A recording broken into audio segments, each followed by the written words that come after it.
don't think about the showers. Think about the warmth today. And barbecue season. Mark Balakovsky with us. And Mark, barbecues are literally your department down here at the Home Depot. Now, I want to ask you, first and foremost, good morning to you. Good morning. The fact is, you come in for a new queue, there's 3 or 4 different items you want to get off the list right away so you know what a customer's looking for. What are those 3 or 4 things that they should come in and have in mind?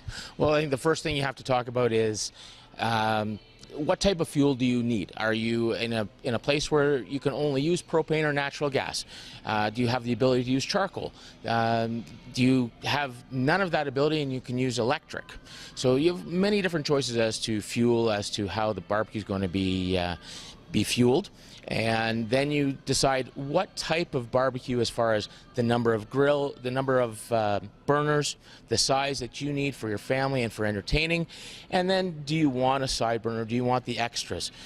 If you're like myself and you like to play with your food a little bit, then you're possibly looking for things like the smoker, the rotisserie. Stepping it up. Step up the game just a little bit. Add that extra flavor. Now let's take a look here. Now we got 2 here, and there's a chance for you coming up in a bit on Breakfast Television to maybe walk away with this grill. A giveaway from the Home Depot coming up. But these 2 here are kind of traditional looks that you'd see propane. But also, if it doesn't come particularly in propane, but you want that grill in natural gas, rather, you can do the easy hookup, right?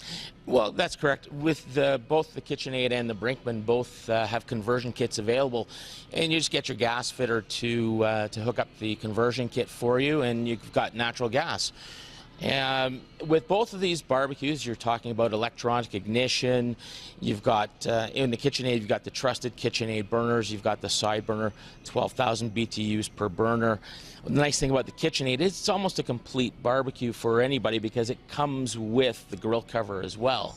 Nice. So one less thing to have to purchase when you're possibly on a budget. That's huge. I want to get to this Brinkman here because I have this one at home as well. And something interesting, this is kind of dual purpose as well. Let me step on, I'll give you a baby step over here so we can see it. Now this here can be 2 things, right? It's the smoke and grill, and as it implies, you can smoke with it or you can grill with it. It's a nice little travel barbecue if you're going camping.